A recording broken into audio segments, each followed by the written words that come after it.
Un petit mot avant de commencer. Dans cet épisode, on parle de violences sexuelles. Certains passages peuvent être difficiles à entendre, alors prenez soin de vous et n'hésitez pas à faire une pause si vous n'êtes pas dans les meilleures conditions pour l'écouter.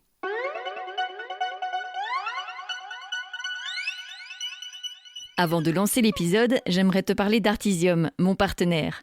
Artisium, c'est une coopérative belge pensée pour les freelances créatifs, que tu sois dans l'artistique, la technique, la production ou les métiers associés. Tu restes totalement autonome dans ton activité et Artisium prend en charge tout le reste. Fiscalité, comptabilité, juridique, assurance et toute la partie admin. En gros, Artisium devient ton unique intermédiaire, un cadre solide qui sécurise ton activité et allège ta charge mentale.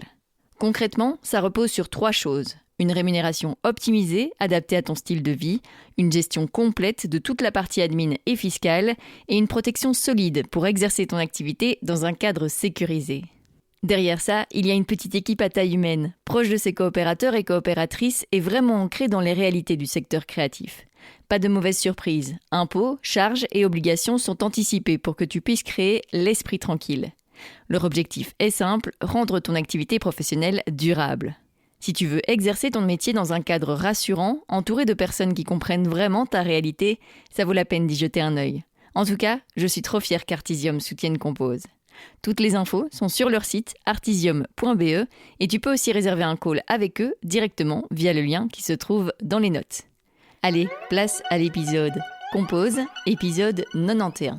Et en fait, à partir de ce moment-là, je me suis dit, ok, maintenant, j'étais beaucoup plus intransigeante sur ce que je choisis de mettre dans ma vie, puisque frôlement avec la mort, je peux mourir demain, aujourd'hui. Et donc, en fait, je me suis dit, ok, ce truc-là, l'artiste en moi, en fait, qui a envie de se recoller avec le social, il faut que ce soit au centre de ma vie et plus juste périphérique, parce que finalement, je l'amenais dans mon métier, dans cette ONG merveilleuse dans laquelle je bossais, j'amenais ça. Pour autant, c'était plus central et donc je me suis formée à l'art-thérapie. J'ai fait une formation de 2 ans, tout en continuant à travailler, voilà. Mais j'ai fait ça. Donc l'art-thérapie est arrivée, pour répondre à ta question, pour rejoindre les bouts, est arrivée avant le Love and Sex Coaching et plus ou moins, tout ça a été plus ou moins contigu aussi avec la découverte du tantra en fait. Ça s'est mis assez rapidement après.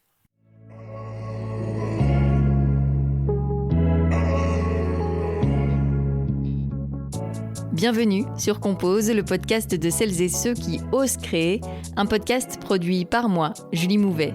Journaliste de formation, je propose aujourd'hui mes services en communication, community management, copywriting, vidéo, podcast, relations presse, animation de conférences ou tables rondes, formation. Bref, je fais ce que j'aime, créer, raconter, connecter. Place à l'épisode. Cette semaine, j'ai la joie de recevoir Célicia Theiss, éveilleuse en présence amour, love et sex coach et art thérapeute. Ensemble, on a parlé de sa découverte du tantra, de son cancer de la peau alors qu'elle était enceinte de sa fille, de peur, de la dissociation qui lui a permis de vivre avec moins d'intensité ce qui lui paraissait trop intense, du fait qu'aujourd'hui, on est toutes et tous déconnectés de notre propre corps, d'éducation dans une société patriarcale, de sexualité et de libido, du fait qu'elle ne pourrait pas bien accompagner si elle n'était pas persuadée qu'elle était en train d'apprendre pour elle, de son livre « À cœur retrouvé, du trauma sexuel à l'amour sensuel », de son rapport à l'écriture, de relation à l'argent, de fierté. Juste avant de commencer cet épisode, je vous rappelle que vous pouvez soutenir Compose via Patreon. Je dépose juste ça là et je vous souhaite une très belle écoute.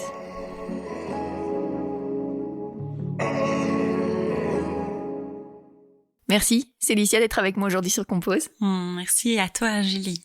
Vraiment. Tu es éveilleuse en présence amour. On reviendra sur ce que c'est exactement un tout petit peu plus tard.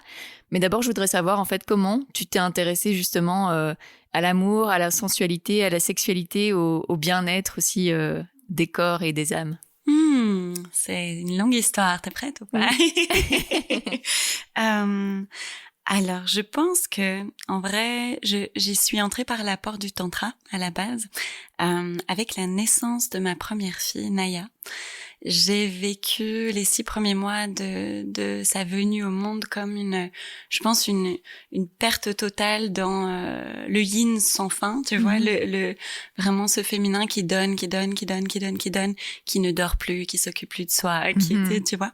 Et donc je suis arrivée vraiment à un moment où j'arrivais plus en fait, j'étais vraiment en perte de souffle. Et j'étais intéressée par le tantra. Ça faisait des années que je lisais des bouquins. Et là, j'ai vu passer un stage et je me suis dit, ok, c'est bon, je m'inscris. Et donc ça a été un premier aperçu. Mais c'était un stage, c'était une américaine et c'était un stage elle appelait ça le shadow busting tantra. Donc on allait beaucoup c'est vraiment du travail de l'ombre, aller voir ce qui bloque. C'est beaucoup de travail de soi à soi, en fait, très peu en relation avec les autres. Mais c'était une première entrée en matière. Et puis j'ai eu ma deuxième fille Joy 2 ans plus tard. Et là, de nouveau, en fait, je me suis ressentie vraiment partir. Et là, j'ai notre aptonome, donc qui nous suivait pour la naissance de Naya. Son compagnon proposait des initiations tantriques en individuel. Et là, j'ai vraiment eu un appel très grand. Je me suis dit, ok, là, je sens que c'est le moment. Et là, j'ai vécu c'était seulement 4 séances. Mais j'ai vraiment eu l'impression de me remettre dans mon axe de femme, vraiment me réancrer puissamment. Et en fait, ça a tellement transformé mon rapport à mon corps, mais mon rapport aussi simplement à la vie, en fait, à l'expérience, je dirais, sensorielle de la vie. Et donc ça a été super fort. Et donc ça a été ma première porte, je dirais, consciente d'entrée, parce qu'on en reviendra sûrement à ça. La vraie première porte était bien avant, mais elle a été enfouie dans l'oubli pendant très longtemps. Ouais. Et comment tu as décidé justement de transmettre ça aux autres aussi? Oui, et donc c'est drôle parce qu'en fait j'ai fait cette initiation en août. C'était quoi, août 2020 ou 2021? Et non, oui c'est ça.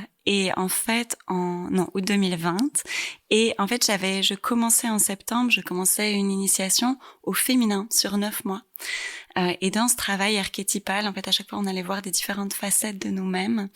Et en sortant d'un module sur c'était quoi la sorcière, c'est ça, la sorcière et la magicienne qu'on allait voir à l'intérieur de nous. Et on travaille beaucoup au niveau des rêves, j'ai reçu une vision en rêve où je me suis reconnectée en fait, je me suis dit c'est fou, je comprenais pas encore tous les éléments de la vision, mais je me suis vue en fait accompagner dans un premier temps des hommes sur ce chemin au niveau de leur intime. Et donc en sortant de là, je me suis dit mais je vais appeler mon initiateur et je vais lui demander de m'apprendre ce qu'il fait. Et c'était drôle parce que quand je l'ai appris, je me souviens qu'il m'a dit mais moi c'est 30 ans de vie, comment je transmets ça? J'ai dit je sais pas, et puis il m'a dit on va essayer. Et en fait pendant 1 an j'ai eu un accompagnement avec lui, et puis j'ai été assistante l'année d'après, et petit à petit j'ai commencé à moi-même accompagner.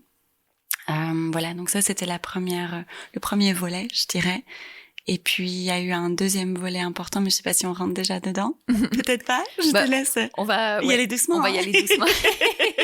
mais justement, pour celles et ceux qui connaissent pas exactement ce que c'est le tantra, est-ce que tu peux l'expliquer? Parce que, et tu le mets dans ton livre, on a parfois l'image c'est du tantra déguisé en limite prostitution. Ah, complètement. Et voilà, en fait, pour expliquer vraiment ce que c'est, comme ça les gens savent. Avec joie. Alors c'est toujours, je pense que chaque tantrika a vraiment sa vision, sa définition. Mais pour moi, je vais vraiment me remettre dedans un instant parce que c'est important. Alors du coup, pour moi, le tantra, c'est avant tout une voie spirituelle, en fait, d'expansion de la conscience.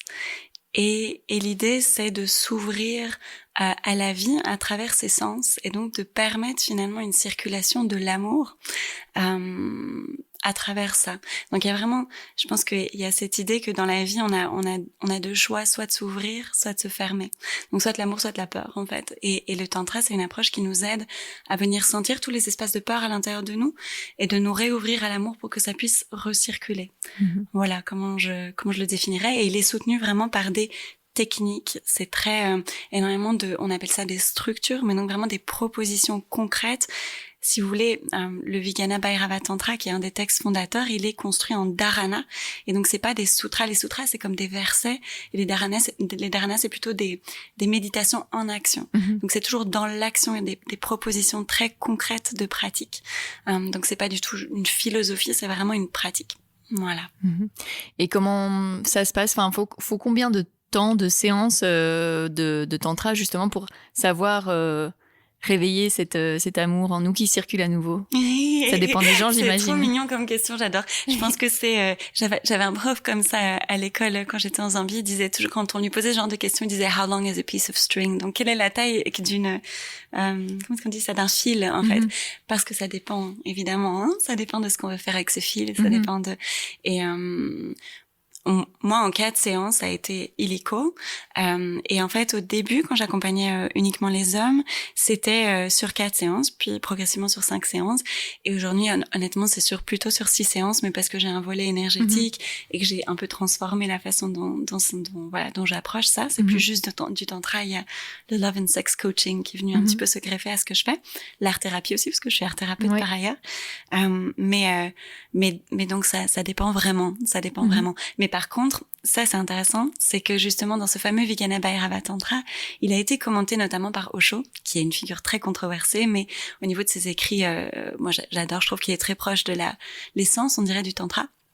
Et lui, il dit que, parce que le Vijnana Bhairava Tantra, c'est 112 techniques d'expansion de la conscience, mais l'idée, c'est que, en fait, on n'a pas besoin de faire les 112. On a besoin, en fait, de trouver une approche qui va venir nous toucher, nous. Et de la faire amoureusement, c'est-à-dire de la faire vraiment en engageant son être tout entier, autant qu'on a besoin de la faire jusqu'à ce qu'il y ait un déclic. Donc c'est pas une question de quantité, c'est vraiment une question de trouver ce qui est ajusté à qui on est en fait. Et là la porte s'ouvre. Ouais, et c'est toujours étonnant. C'est pour ça aussi que j'aime beaucoup parler d'initiation. On est vraiment dans quelque chose de l'ordre du sensible qui va dépendre de chacun et où parfois il y a des fulgurances qui se posent. Et là ça dépasse grandement moi ou l'autre. C'est un contexte, c'est quelque chose qui nous dépasse. Ouais, j'aimerais qu'on revienne sur ce que tu as dit. Donc tu es aussi love et sex coach, art thérapeute. Qu'est-ce qui est arrivé en premier dans ta carrière? T'es passé par quoi d'abord et pour développer justement ce que tu fais aujourd'hui? Ouais. Moi, j'ai d'abord fait des études universitaires en développement international. Donc rien à voir. J'ai vraiment, je travaillais en ONG. Et puis, mais déjà dans mes études, en fait, je suis artiste depuis longtemps, notamment par le théâtre, le mouvement, par l'écriture, la poésie. Et j'avais cet appel de me dire, mais comment est-ce que cet élan quelque part vers le social, comment est-ce que je le relie à l'être artiste que je suis? Et une amie, pendant mes études, pendant mon master, m'a parlé d'une figure brésilienne incroyable, un gars qui s'appelle Augusto Boal, qui travaille le théâtre de l'opprimé.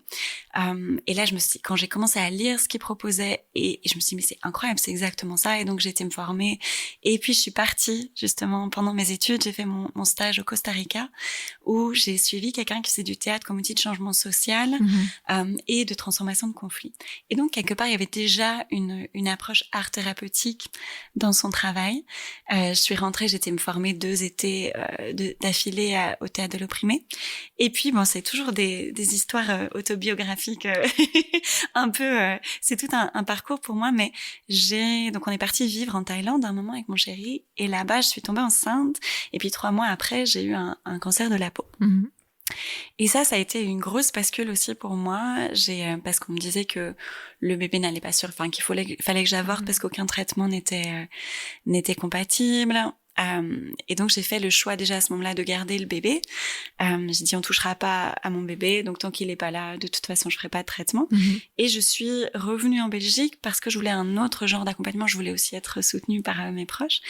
Et là, en fait, après, donc il y a une belle résolution à ce cancer qui finalement n'a pas métastasé malgré tous les pronostics, qui est resté local, qu'on a pu retirer, etc.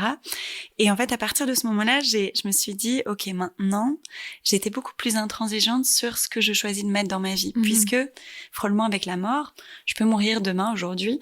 Et donc, en fait, je me suis dit, ok, ce truc-là, l'artiste en moi, en fait, qui a envie de se recoller avec le social, il faut que ce soit au centre de ma vie et plus juste périphérique, parce que finalement, je l'amenais dans mon métier, dans cette ONG merveilleuse dans laquelle je bossais, j'amenais ça. Pour autant, c'était plus central, et donc je me suis formée à l'art-thérapie. J'ai fait une formation de 2 ans, tout en continuant à travailler, voilà. Mais j'ai fait ça. Donc l'art-thérapie est arrivée, pour répondre à ta question, pour rejoindre les bouts, est arrivée avant le Love and Sex Coaching, et plus ou moins, tout ça a été plus ou moins contigu aussi avec la découverte du tantra, en fait. Ça s'est mis assez rapidement après. Ouais. Et le Love et Sex Coaching, du coup, tu l'as fait venir comment? Enfin, pourquoi tu t'es intéressée à ça? Ouais, alors... Je me demande toujours, est-ce que je pars percher ou pas? Oui, tu peux. Oui, je peux. Sois toi-même. Donc, ok, cool. Je fais du théâtre par ailleurs et je fais partie d'une troupe de théâtre. La troupe, enfin là, je vais peut-être quitter parce que je vais changer de pays, mais et dans cette troupe, on a décidé il y a quelques années de faire une pièce de théâtre. Donc notre metteuse en scène, Amala Kleb-Kremel, elle vivait, comme elle appelle ça, un retournement de cœur, qui est le vrai, enfin l'étymologie de conversion, le mot de conversion. Et donc elle s'intéressait beaucoup à la religion catholique et puis au début de la chrétienté et du christianisme. Et donc à l'histoire du Christ. Et donc on a décidé de faire une pièce de théâtre. Elle nous a proposé une pièce qu'elle a écrite autour des femmes autour de Jésus. Et donc de se dire, en fait, on parle très peu des apôtres au féminin. Et donc, en fait, d'aller creuser cette histoire-là. Et dans cette histoire-là, moi, j'incarnais Marie-Madeleine. Et dans ce cheminement-là, et dans cette connexion, on va dire, archétypale, si tu veux, avec Marie-Madeleine, j'ai eu un premier message. C'était le 22 juillet, donc c'est marrant, c'était 22 juillet, du coup, 2024. Donc il y a tout juste 2 ans. J'ai eu une nuit comme ça où j'arrivais pas à dormir et où, en fait, en étant en connexion avec cet archétype de Marie-Madeleine, j'ai reçu plein d'informations. Donc plein d'informations. J'ai écrit toute la nuit. Et il y avait certaines de ces informations qui étaient en lien avec l'amour avec un grand A. Et puis très concret par rapport à moi. Et dans ce qui m'était transmis, c'était maintenant tu vas arrêter les initiations pour les hommes pour le moment. Tu as besoin de te retrouver ton corps, ton intégrité, parce que tu vas retrouver des souvenirs. Tu vas retrouver des souvenirs bientôt et il faut que tu aies ton espace en fait pour ça. Et en fait, tout s'est enchaîné parce que je pense quelques jours après, j'ai une amie qui me dit qui nous dit à 2 amies, une autre amie qui était dans la pièce, on était toutes les 3 dans la pièce aussi, dit je vois passer cette formation Love and Sex Coaching, je sais pas pourquoi, je pense à toi. Et donc je vois, et là j'ai vraiment un appel, j'ai un truc qui vient d'être, je me dis c'est dingue, je sens que je dois faire cette formation. Je sais toujours pas pourquoi, mais donc je vais au live, ça me parle, je m'inscris. Complètement fou, une formation sur 2 ans, de l'argent que je n'avais pas. Enfin, je me dis, allez, on y va. Et en fait, c'est en août 2024, donc de cette même année, donc à peine quelques semaines après, que les souvenirs ont ressurgi suite à un événement personnel qui m'a fait aller voir ma thérapeute. Et en séance, et puis dans les semaines qui ont suivi, est revenu un viol collectif que j'ai vécu à mes 17 ans. Juste avant mes 18 ans, où j'ai été violée par 12 hommes. Et donc ça a été tout un cheminement de revenir, de retrouver ces souvenirs-là, de faire aussi la détective de ce qui s'était passé dans ces semaines-là. On a l'impression de devenir folle aussi au début, hein. C'est très difficile parce que du coup ça faisait quasiment 18 ans que les souvenirs avaient été enfouis. Donc j'ai énormément fait de recherches, j'ai parlé à beaucoup de gens pour comprendre en fait l'amnésie traumatique, comment ça fonctionnait. Et en fait j'ai pu comprendre aussi à quel point du coup cet événement-là avait été fondateur, m'avait mis sur la voie autant de tout ce que j'avais pu faire comme on va dire comme errance sexuelle dans ma vie personnelle très très tôt, très jeune.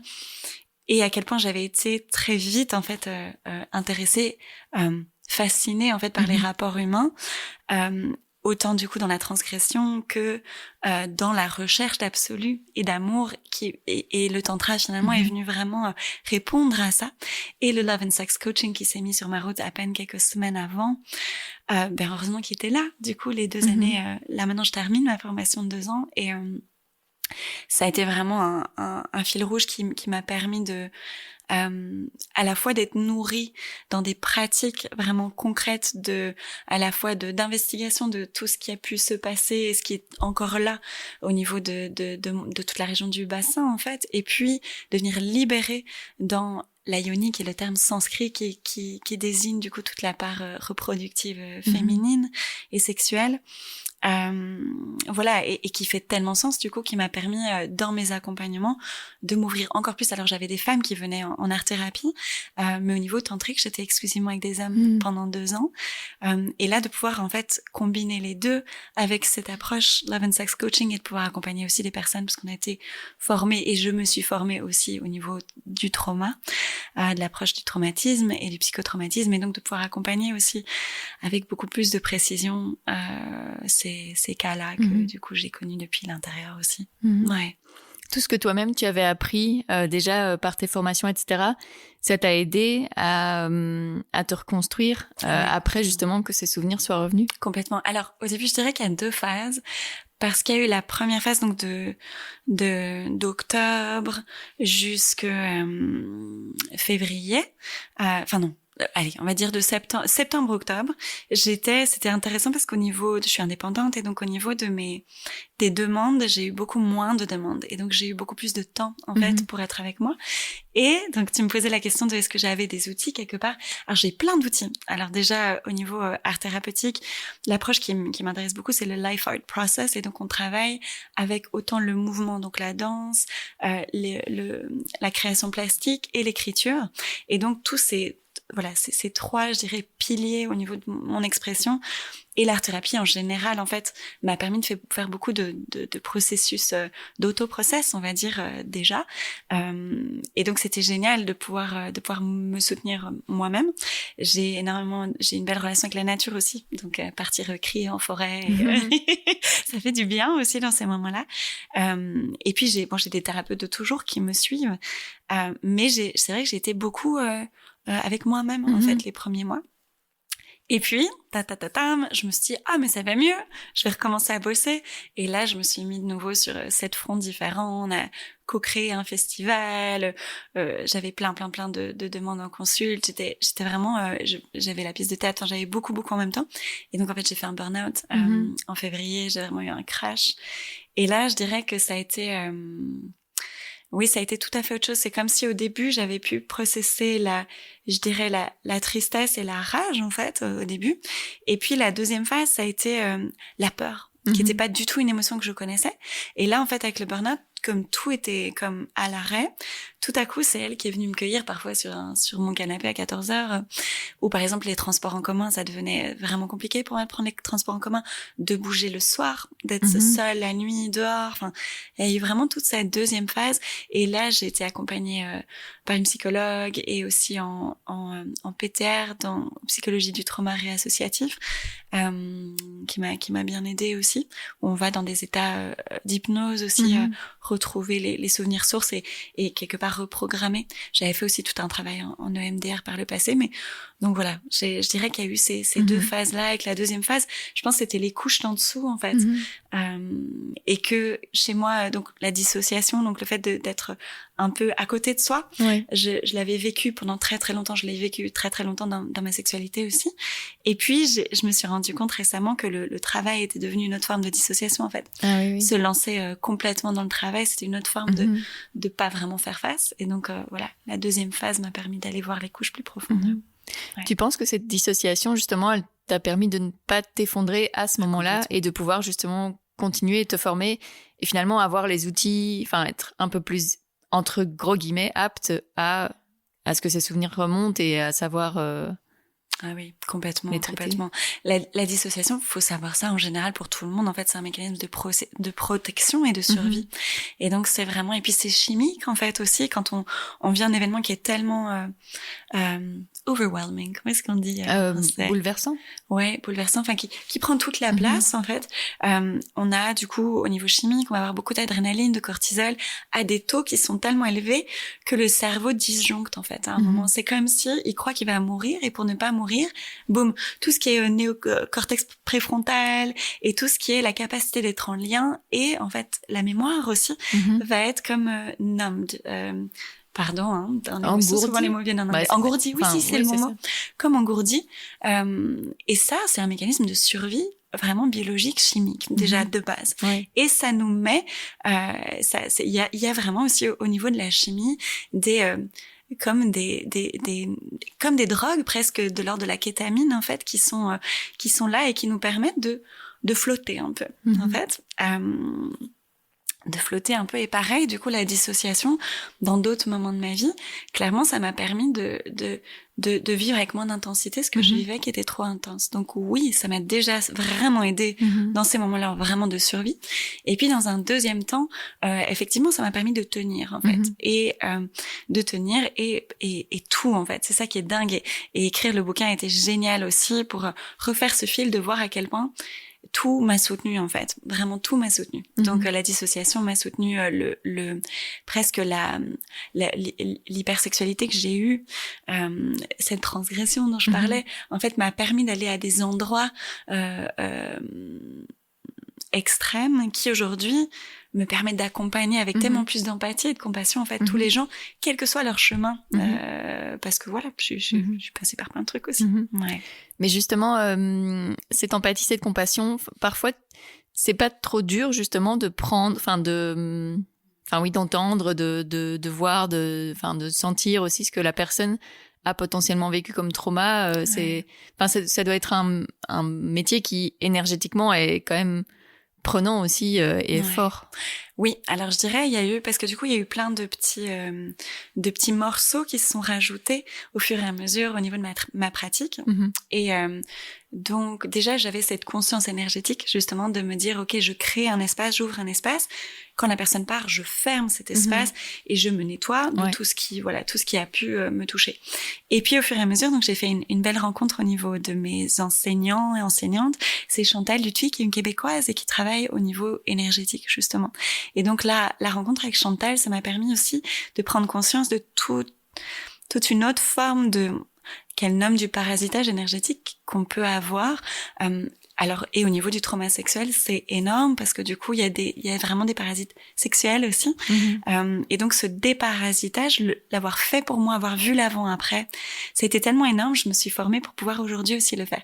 Et j'avoue que ça change énormément. Donc, alors, selon l'ouverture ou la possibilité d'entendre ces choses-là au niveau de l'énergétique, je disais tout à l'heure, est-ce que c'est trop perché ou pas, c'est pas que je le propose d'emblée à tout le monde, mais quand même, très souvent, je le propose. Et donc, il y a 2 à 3 séances au début qui sont des séances de déparasitage énergétique. Et depuis que je fais ça, ça a complètement changé ma pratique parce que du coup, déjà de mois à mois, s'il y a quelque chose, je peux me déparasiter. C'est déjà énorme. Et puis, pour mes clients, mais en fait, et bien, comme ils passent par le déparasitage, il y a une forme de légèreté déjà. Et donc, le reste, ce qui reste, c'est de l'émotionnel, du psychologique. Et ça, en fait, je dirais que il y a différents profils d'accompagnants, accompagnantes.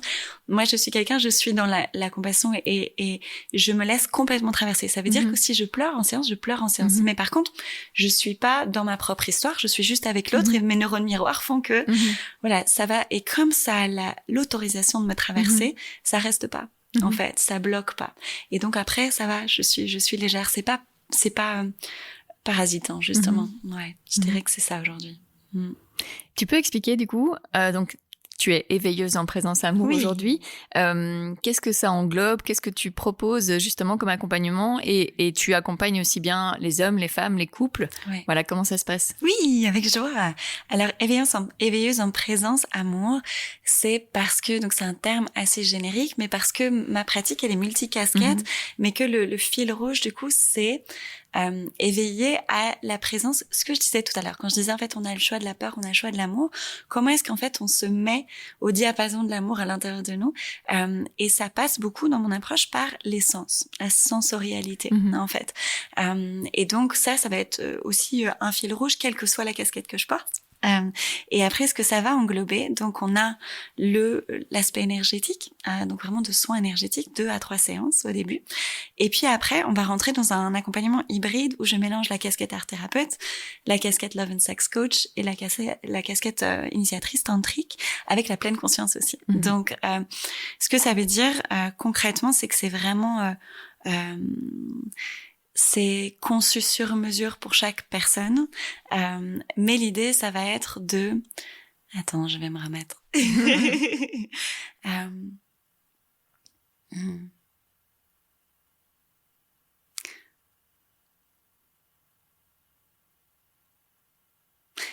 Voilà, d'activer en fait la capacité qu'a notre corps. Je dis souvent que notre corps est l'appareil alchimique le plus au point qui existe en fait. Donc activer la capacité de notre corps à venir alchimiser et transmuer, donc transformer et libérer en fait tout ce qui n'a pas été libéré dans notre relation à l'intime. Donc de soi à soi, de soi à l'autre, en couple, ou pas en couple d'ailleurs, mais en relation, et de soi à la vie. Ok, donc le soi à la vie, ça c'est la présence amour. C'est-à-dire comment est-ce qu'en fait je peux être présente à la caresse du soleil avec tous mes sens.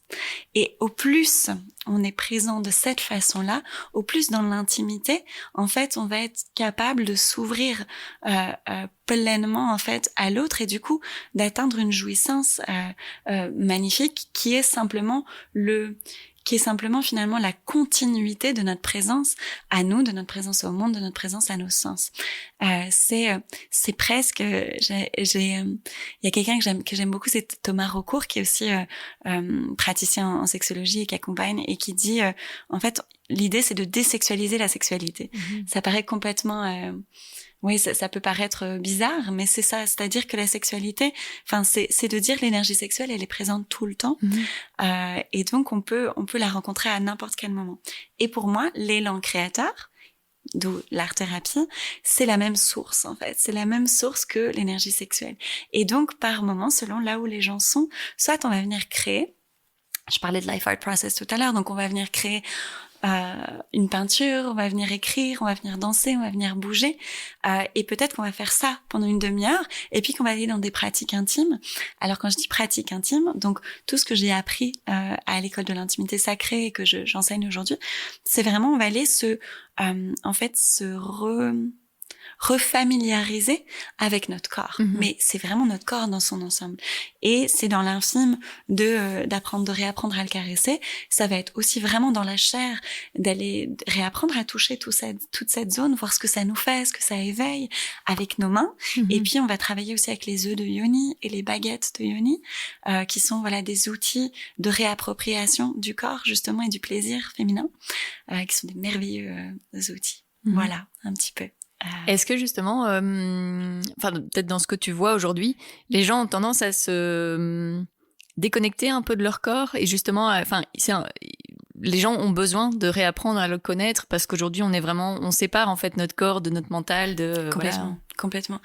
C'est il y a un homme qui disait ça, Sir Kennedy, je pense en anglais, qui disait je vais essayer de traduire, aujourd'hui le corps est un véhicule pour amener notre tête d'une salle de réunion à une autre. Ah, ouais. Il y a vraiment ce syndrome-là, en fait, oui, tellement. C'est vraiment ça. Il y a ce syndrome-là aujourd'hui dans la modernité, post-modernité occidentale. Il y a vraiment ça. Et donc, du coup, on pense notre corps. On pense nos émotions, on pense nos sensations. C'est pour ça, d'ailleurs, le français, pour moi, il est drôle parce qu'on va parler de ressentir. On va parler de sentir, on va parler de ressentir. Pourquoi? Parce qu'on essaye de se reconnecter à quelque chose qu'on a senti à travers nos pensées. Donc, en fait, on est tous déconnectés, vraiment. Ne serait-ce que par ça, il y a énormément de déconnexion. Et à ça, tu rajoutes les traumas sexuels.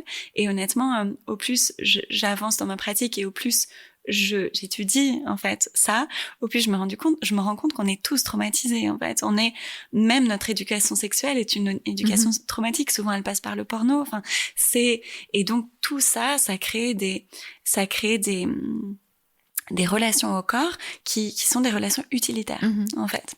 Et donc c'est ça toute l'idée, c'est qui n'est pas une idée d'ailleurs, qui est du coup un sentir, c'est de plonger dans le sentir et de réapprivoiser en fait notre sensorialité.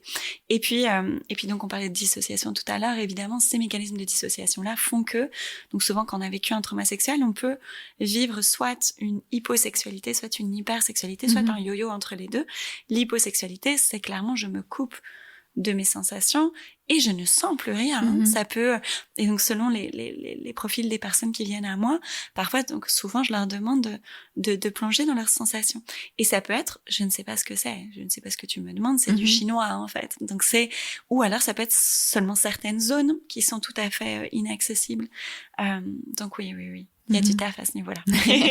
Et tu parlais d'éducation de société. J'imagine que tu vois aussi une différence homme-femme dans les gens que tu accompagnes. Oui, tout à fait. Et c'est passionnant. Et je dis, tu sais, dans ces choses qui font que... moi, j'ai appris à vraiment reconnaître l'intelligence à l'œuvre par rapport à l'amnésie traumatique, tu sais, quand elle sort. Je pense que c'était génial pour moi d'avoir accompagné presque seulement des hommes pendant 2 ans avant que les souvenirs reviennent, parce que du coup j'ai accompagné énormément d'hommes qui ont vécu des abus très jeunes. Oui. Et en fait ça m'a permis de rester justement dans l'amour et dans la compassion et par rapport aux hommes même si j'étais violée par 12 hommes, en fait. Parce que eux aussi, ils vivent énormément de traumas. Alors, ils vivent des traumas et des abus sexuels par une tante, une maman, par des femmes, par des hommes aussi, évidemment, énormément. Mais au-delà, du coup, de cette sphère, je dirais, du trauma, il y a aussi, on parlait de comment, qu'on est traumatisé au niveau sociétal, mais je pense que l'éducation des hommes, est traumatisante à plein d'endroits, en fait. Il y a vraiment le patriarcat dans sa façon d'éduquer les hommes. Il y a il y a un des sous-chapitres de mon livre où je dis « Tu seras un homme, mon fils ». En fait, il y a vraiment ce dictat-là voilà, tous les garçons se cachent pour pleurer, tu vois. Ce truc-là, en fait, de non, tu seras fort, tu seras... Et je le vois tellement avec les petits garçons, dans l'éducation des petits garçons, en fait. Un petit garçon qui tombe... Allez, relève-toi, c'est pas grave, en fait. Tu vois, une petite fille, alors parfois on va lui dire ça aussi, mais on a plus tendance à dire « chouchou, viens » et lui faire un bisou, un câlin. Et en fait, au passage à l'adolescence, souvent, il y a ce truc où même les femmes... Bell Hooks, qui est une féministe que j'aime beaucoup, américaine, elle écrit là-dessus. Elle dit « Mais en fait, ce passage à l'adolescence est tellement violent pour beaucoup de garçons parce que même la maman, souvent... » dans ce truc de maintenant il faut que ce soit un garçon, un homme en fait, va mettre une distance émotionnelle qui est tellement violente à vivre pour les hommes. Et donc ici j'ai beaucoup d'hommes qui viennent donc en même temps. Donc il y a ce truc là dans l'éducation et en même temps aujourd'hui on est dans une ère aussi féministe post-féministe où en fait on demande aux hommes d'être en lien avec leurs émotions, d'écouter la femme, d'être dans leurs sensations. Mais pour beaucoup ils ont pas appris ça ou ils ont désappris ça. Et donc c'est hyper violent parce qu'en fait il y a un espèce de double binding, de double contrainte à cet endroit-là de à la fois tu dois être fort, tu dois être pourvoir aux besoins de la femme, tu dois être et en même temps il faut que tu sois vulnérable, que tu montes ta vulnérabilité, que tu accueilles la vulnérabilité de la femme. Et donc j'accompagne beaucoup à ce niveau-là aussi en fait parce qu'il y a la peur de mal faire. Aujourd'hui, c'est énorme aussi chez les jeunes et surtout les plus jeunes générations, c'est vraiment presque une peur de leur sexe en fait, une peur mais en fait c'est une arme de destruction massive que j'ai sur moi et donc se réapproprier aussi cette relation au sexe, pouvoir l'honorer dans sa beauté, dans sa virilité et dans sa sensibilité, sa sensualité, sa sensorialité, sa vulnérabilité. Ouais. Quand tu parles de double contrainte, ça doit être intéressant justement alors d'avoir aussi des couples pour savoir déconstruire cette dualité qu'on demande aux hommes et aussi et ce qu'on demande à la femme aussi et qui travaillent ensemble sur ça. Complètement, c'est génial. Oui, j'adore accompagner les couples et aussi il y a énormément de déconstruction. Il y a aussi c'est aussi souvent ce que j'aime bien dans cet espace, c'est un espace de liberté, c'est-à-dire que c'est un espace où on prend conscience d'abord dans un premier temps de toutes les contraintes qu'on s'était mises sans même en avoir jamais parlé. En fait, il y a des couples qui arrivent et qui sont en essoufflement parce qu'ils ont voulu chacun correspondre à un modèle, par exemple de monogamie classique, etc. Mais pas que, on peut être tout à fait monogame et tout à fait libre et bien, mais qui n'ont surtout jamais discuté, qui n'ont jamais pris le temps de se dire, mais en fait, toi, qu'est-ce qui est bon pour toi, et toi, qu'est-ce qui est bon, et ton histoire, c'est quoi, en fait, et donc déjà, ouvrir en fait, en soi, tout est possible, donc parlons-en, en fait, parlons-en, explorons, donc déjà, ça, c'est génial, et puis j'essaie de reprendre, je repense à des couples, du coup,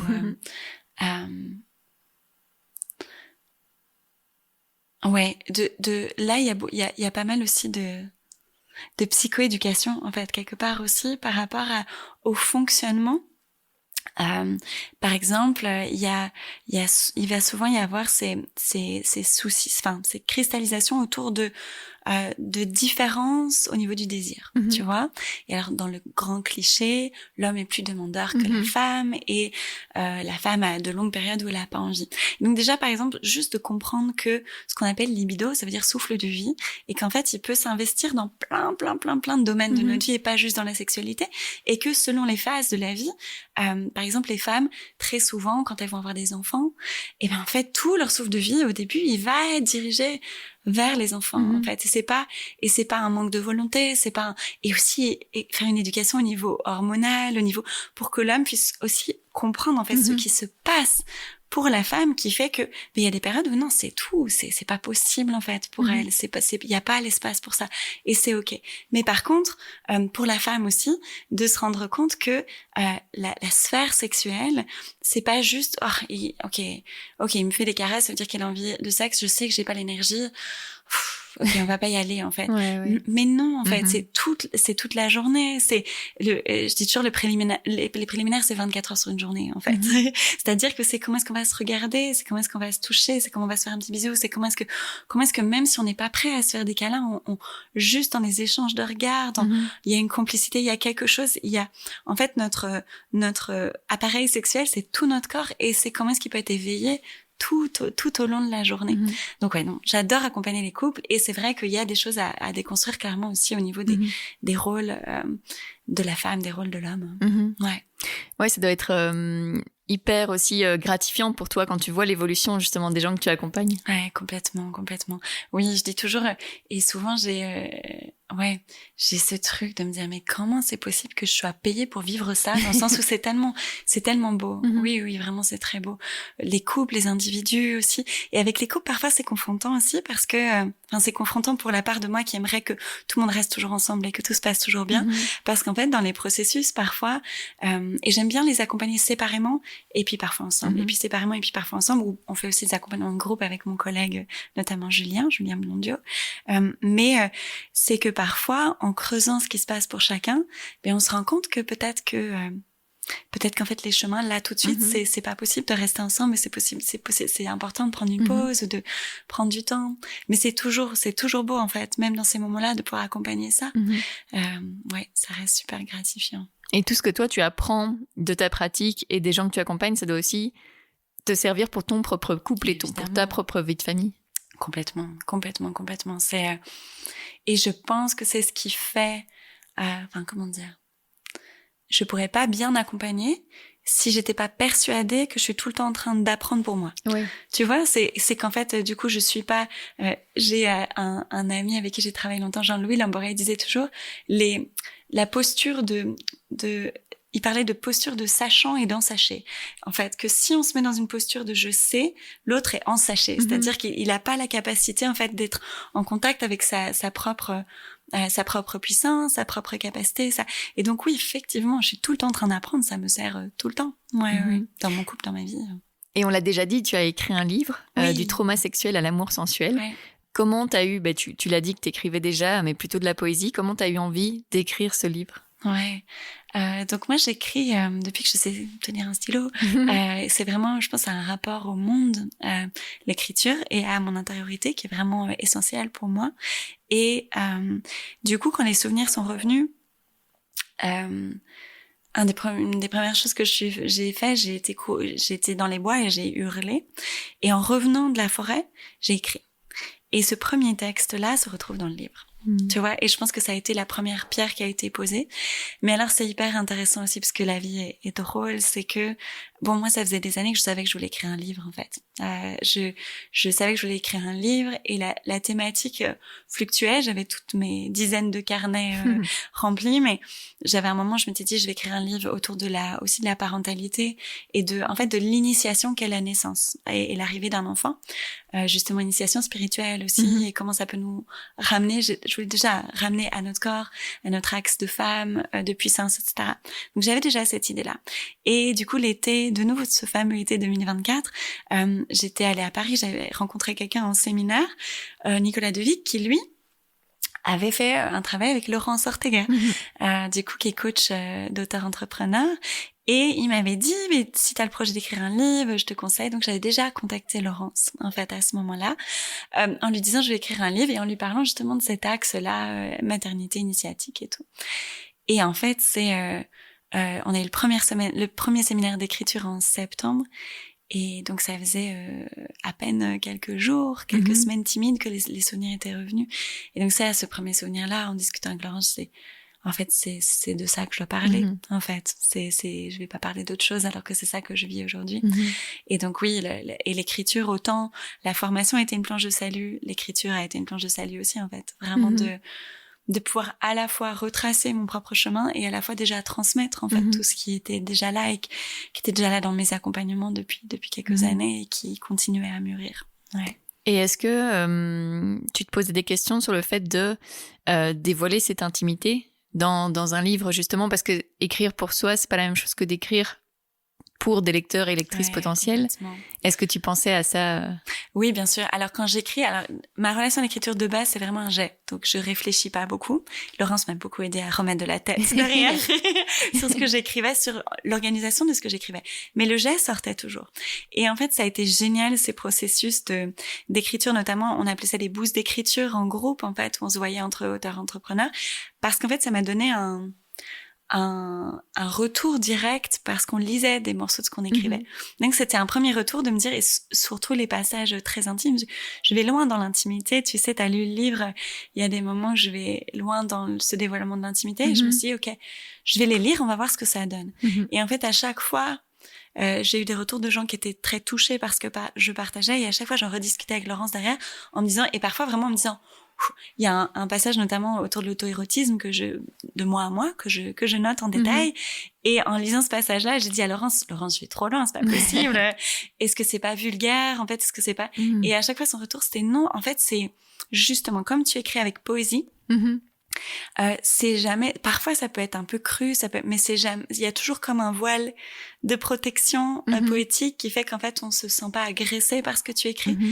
Après, je dois dire que quand le livre est sorti, le 22 mai, quand j'ai fait la soirée de sortie, après, j'ai eu plein de retours de gens qui étaient en train de lire le livre et j'ai pas dormi pendant plusieurs jours. J'ai eu du mal à dormir parce qu'en fait, il y a ce truc, effectivement, là, c'est concret et il y a ok, là, je me sentais vraiment à poil, tu vois, vraiment. Genre, ok, tout le monde est en train vraiment de rentrer dans l'intimité. Et à la fois, c'est super beau aussi parce que du coup, les retours que j'ai aussi, c'est que cette intimité a permis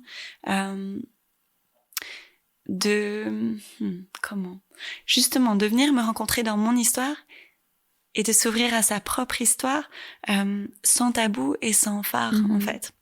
Et du coup, quand il y a des accompagnements derrière l'écriture, c'est trop beau parce que le lien est déjà là. Les gens savent, ils me connaissent en fait. Et donc ce truc en sachez, il y a même pas besoin de déconstruire. C'est pas là en fait parce que le lien est déjà présent. Ouais.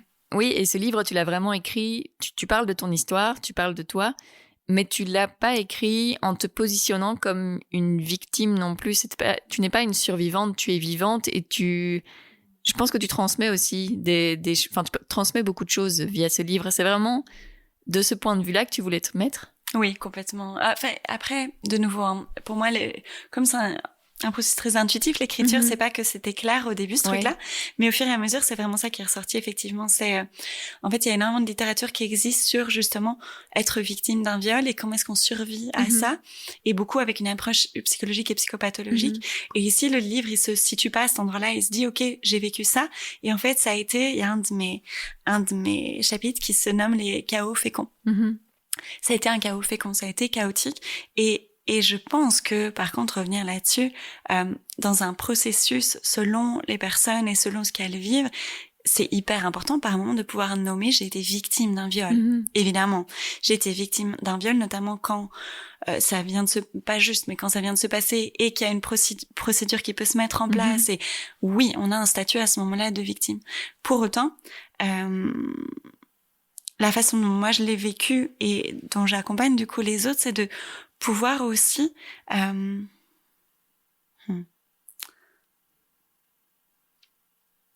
vais le raconter par une anecdote parce que sinon c'est violent parfois quand c'est dit comme ça. Je me fais accompagner pour le moment par une nana, je me fais toujours accompagner par plein de gens, mais Alice Rebière qui est géniale au passage, mais qui travaille beaucoup sur la relation à l'argent, parce que j'ai pu me rendre compte que notamment avec le trauma, j'ai développé une relation de je ne mérite pas presque en fait pendant longtemps, et donc presque dès que ça rentre ça doit sortir en fait inconsciemment, donc je me fais accompagner à ce niveau-là. Et on a une séance incroyable où en fait on a retouché, on a reparlé du trauma, de ce qui s'était passé pendant ce viol, et j'ai pu toucher au merci. C'est-à-dire au merci, j'avais déjà touché au merci. Tout mon livre, c'est un merci en fait. C'est de dire merci parce qu'en fait, je dis souvent, il y a un mantra qui revenait, c'était they broke me open. Ils m'ont ouverte en me brisant, ils m'ont ouverte en fait.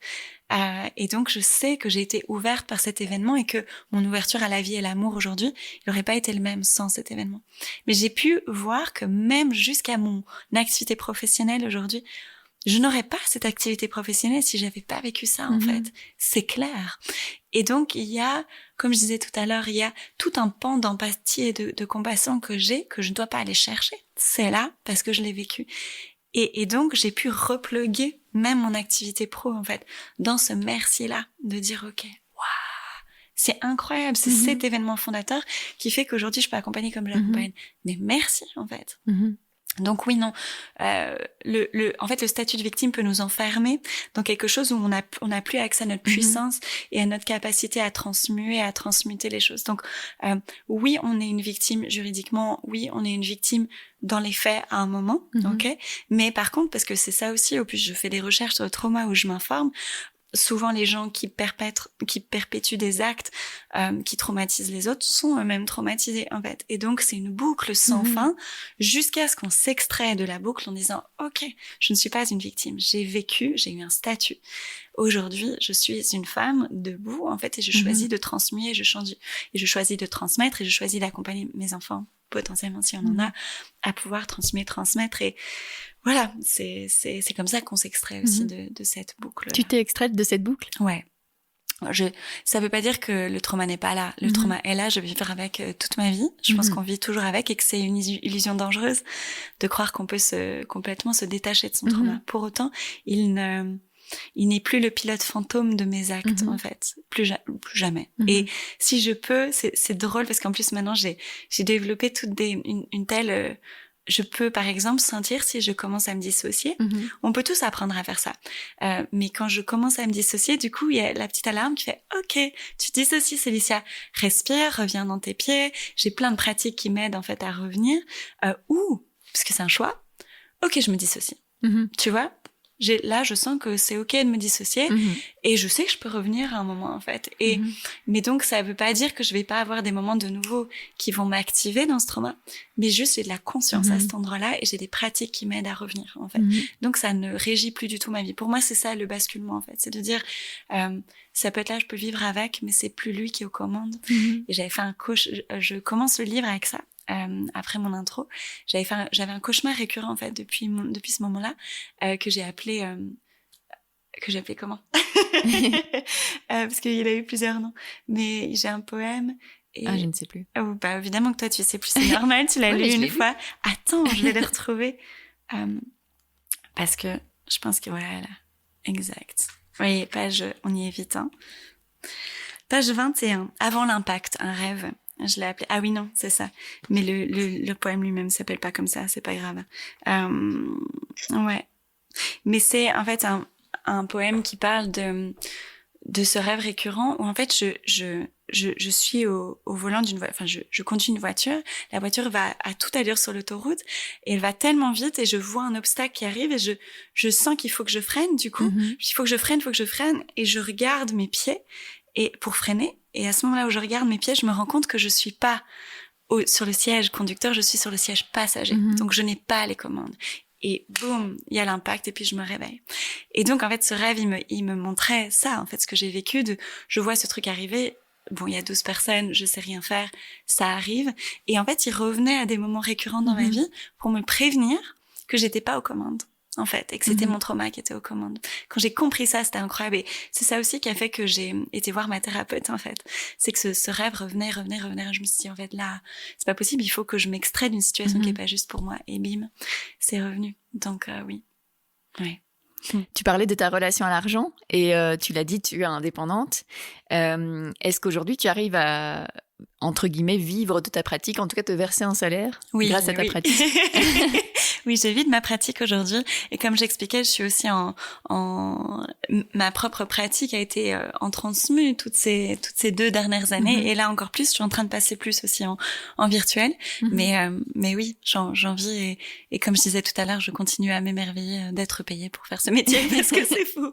Oui, tu passes aussi en virtuel parce que bientôt tu déménages pour un nouveau projet de vie et aussi un peu professionnel. Ouais, complètement. Donc avec mon mari et mes 2 filles, on part vivre en Italie. Donc on part en Émilie-Romagne sur un terrain incroyable qui est vraiment le terrain de la famille de Michele. Donc mon mari qui est italien par son papa. Et l'idée, c'est vraiment de créer petit à petit là-bas un centre, une espèce d'oasis, je dirais oasis de retour à un lien plus joyeux au vivant. Donc au vivant au sens large. Donc je vous parlais de mon axe présence amour. Et puis Mick, il est permaculteur, donc lui c'est vraiment le vivant, le sol, les légumes, l'agroforesterie, tout ça. Donc l'idée c'est de créer un petit écosystème magique là-bas et puis de pouvoir du coup accueillir aussi, faire de l'accueil en agrotourisme et puis de faire de l'accueil des retraites, des stages, voilà, petit à petit construire ce projet-là. Trop chouette. Et du coup, est-ce que tu as envie d'écrire un jour un 2e livre aussi? Parce que tu parlais déjà sur la parentalité potentiellement. Alors, je sais pas si ce sera sur la parentalité, parce que j'ai l'impression que ça, c'est... Je sais pas, j'ai pas l'impression que c'est ça pour le moment. Mais par contre, oui, c'est sûr que j'en écrirai d'autres. Il y a pas de projet concret. Je sais que ma relation à l'écriture, elle est très jaillissante, en fait. Du coup, c'est... Quand ce sera le moment avec le sujet brûlant qui sera là, ça viendra. Mais c'est sûr et c'est mignon parce que j'ai des retours de lecteurs aussi qui me parlent toujours de mon premier livre. Oh. Et je dis, j'en ai juste un, oui, non, mais il y en aura d'autres derrière. Ouais. Oui, justement, comment t'as vécu, tu parlais du 22 mai où le livre est sorti. Comment t'as vécu la suite et justement tous ces retours et l'engouement qu'il y a eu autour du livre? Parce que finalement, pour un premier livre, justement, il y a eu beaucoup d'exemplaires aussi vendus quand même. Ouais. Comment t'as vécu toute cette période? Comme un cadeau immense, vraiment. Alors il y a eu cette période, comme je disais, un peu où je me sentais ébranlée parce qu'il y avait cette tranche d'intimité qui était livrée, et à la fois j'ai eu des retours incroyables en fait. Et donc ce qui est beau, c'est de voir à quel endroit ça vient toucher les gens en fait, et à quel endroit ça vient les soutenir sur leur chemin. Ouais. J'ai une merveilleuse femme, par exemple, qui était Séverine, qui était une de mes premières relectrices, donc avant la sortie du livre, et qui a donc relu le livre une 2e fois, une fois qu'il est paru. Et elle me dit, c'est fou, parce que c'est plus du tout venu me cueillir au même endroit, en fait. Là, c'était venu la soutenir, justement, quelque chose en lien avec la parentalité, et la relation à ses enfants, tu vois. Alors qu'au début, c'était vraiment plus par rapport à l'intimité, et donc oui, j'ai eu une femme, tu vois, dans les retours inattendus, j'ai une femme qui m'a dit, par exemple, que comme si ça lui donnait l'autorisation d'écrire le type de livre qu'elle avait envie d'écrire, qui était justement un espèce d'hybride entre à la fois très professionnel et à la fois très intime et très sensible. Et puis voilà, j'ai eu d'autres retours. J'ai eu une femme qui me touche beaucoup, que j'accompagne et qui voilà a eu par exemple le sursaut de courage qu'il lui fallait pour porter plainte, ou pour en tout cas se dire qu'elle allait faire les démarches par rapport à un abus, un viol qu'elle a vécu. Donc voilà, ça c'est des retours. On se dit ok, c'est important en fait que ça vive et que ça vole de ses propres ailes, et on sait jamais où ça va atterrir, mais ouais, confiance. Est-ce que ce livre, tu le feras lire par tes propres filles quand elles seront plus grandes? Je ne ferai rien, mais je serai touchée qu'elles le lisent. Oui. Et elles sont dans les remerciements, évidemment, et ça fait vraiment partie du processus. Mes filles m'ont beaucoup accompagnée à plein d'endroits. Et puis ma plus grande a aussi vécu des attouchements, donc c'est quelque chose qui est là dans son histoire aussi. Donc un jour, oui, là elle a 7 ans et demi, donc. Mais oui. Un jour, elles le liront, je suis sûre. Et puis, si elles choisissent de pas lire, c'est ok aussi. Mais c'est sûr qu'il y avait cette forme de transmission aussi. Ouais. Et justement, comment ne pas transposer cette peur que tu as ressentie, toi, à un moment, quand tu as eu justement tout ce qui a ressurgi sur tes enfants, quoi. Ouais. Alors moi, j'ai une confiance de dingue en mes enfants, en leur chemin de vie aussi. J'ai une amie qui est constellatrice derviche et qui m'a un jour dit tu peux faire tout ce que tu veux, tu ne leur enlèveras pas leur part de destin à tes enfants. Et en fait, cette phrase m'a beaucoup aidée. Je pense que c'est important de reconnaître ça, en fait. Donc, je leur fais confiance à cet endroit-là. Et puis après, j'essaie de leur transmettre tout ce que je peux pour qu'elles puissent sentir ce qui est bon pour elles et ce qui est pas bon pour elles. Et c'est ça, en fait, tout mon réapprentissage à moi aussi, ça a été ça. C'est-à-dire que comme j'ai vécu une hypersexualité et que j'ai été justement, comme je disais, broken open, donc ouverte, ça a été très difficile pour moi de sentir cette notion de limite, cette notion de consentement, d'auto-consentement déjà, et puis de consentement tout court. Et donc ça, c'est quelque chose que... alors le consentement, c'est un concept, donc c'est pas vraiment encore mûr dans leur esprit pour aujourd'hui en parler. Mais par contre, elles savent depuis toujours, par exemple, des bêtes choses, mais quand on les chatouille, dès qu'elles disent stop, c'est stop, en fait. Si, par exemple, pour leur toilette intime, c'est toujours... alors quand elles étaient plus petites, même bébés, je leur disais et je leur demandais de me montrer quand c'était ok.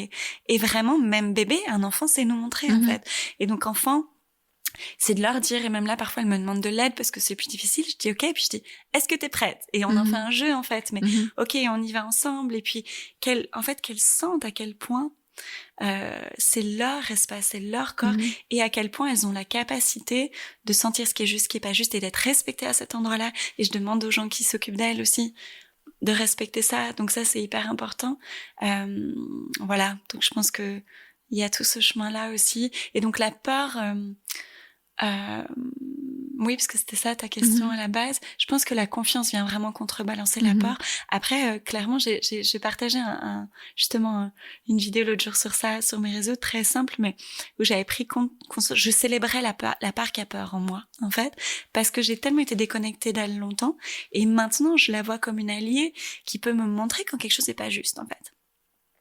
Et vraiment qu'elle me le montre et que je l'écoute, même si une part de moi se dit mais en fait non, je vais la rejoindre là où elle est.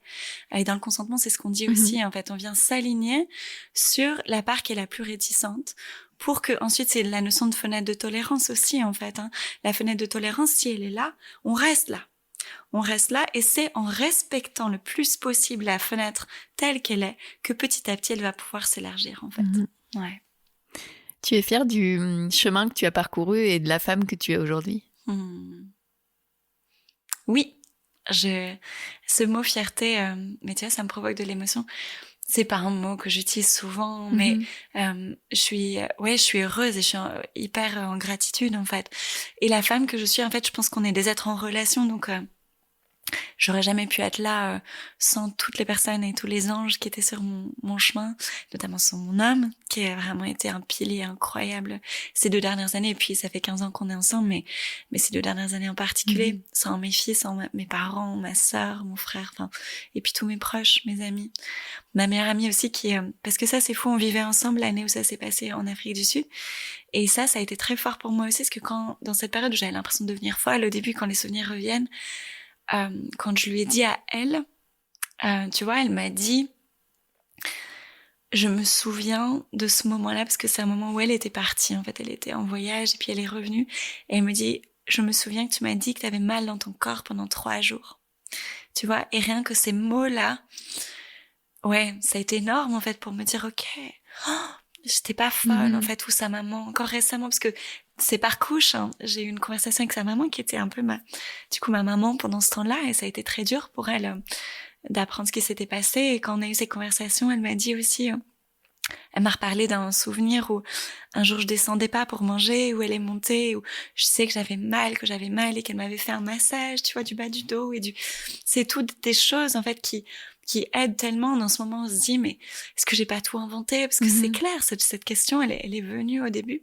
Et en fait, oui, donc c'est des ancres. Et puis moi, mes propres parents sont incroyables. Juste merveilleux. Oui, j'ai vraiment beaucoup de chance. Donc, je suis fière de moi, mais je suis aussi, surtout, en grande gratitude pour toutes ces personnes.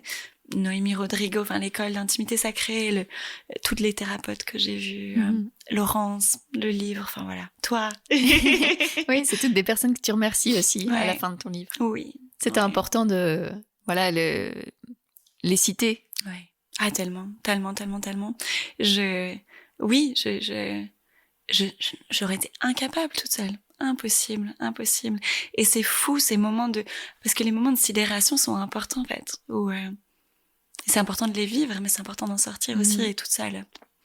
Ouais. On arrive tout doucement à la fin de l'épisode et du coup je vais te poser la question signature de Compose. Qu'est-ce que tu aimerais oser faire et que tu n'as pas encore fait? Ah, j'adore. J'avais oublié que tu avais posé cette question aux autres. Qu'est-ce que j'aurais osé? C'est pas clair. C'est pas clair, mais je sens, et je sais pas encore quelle forme ça va prendre. Mais pour le moment, parce que du coup, j'ai beaucoup accompagné de femmes ces derniers mois. Et là, je sens que j'ai envie d'aller plus loin dans l'accompagnement des hommes.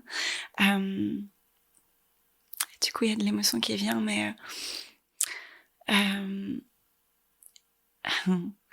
en fait, plus loin dans la réconciliation. C'est ça qui me vient, en fait. Vraiment plus loin dans la réconciliation. Donc, c'est pas juste les hommes, c'est pas juste, mais parce qu'il y a un endroit profondément blessé dans les hommes aujourd'hui, justement dans leur lien à leur sexualité, leur sensualité, et à la femme, dans cette peur de mal faire. Et aujourd'hui, j'ai envie, en fait, d'aller plus loin dans la réconciliation aussi, par rapport à ce mouvement féministe qui a été tellement nécessaire, mais aujourd'hui, où parfois il y a un fossé énorme qui se crée, et où, pour les hommes c'est dur aussi, et pour les femmes c'est dur, et de dire ok les gars, c'est ensemble en fait. Donc je pense que c'est le ensemble qui appelle aujourd'hui, je sais pas encore la forme que ça va prendre, mais d'aller plus loin, et je pense que notre lieu à Geminian, on va pouvoir offrir, et c'est un lieu qui dépose, qui pose, et qui va pouvoir permettre aussi de réensemencer à ce niveau-là. C'est trop beau. Merci beaucoup, merci pour ton authenticité, merci pour tout ce que tu as partagé, merci beaucoup. Merci Julie pour ce podcast merveilleux et puis pour notre conversation. Oh, merci à toi, Di.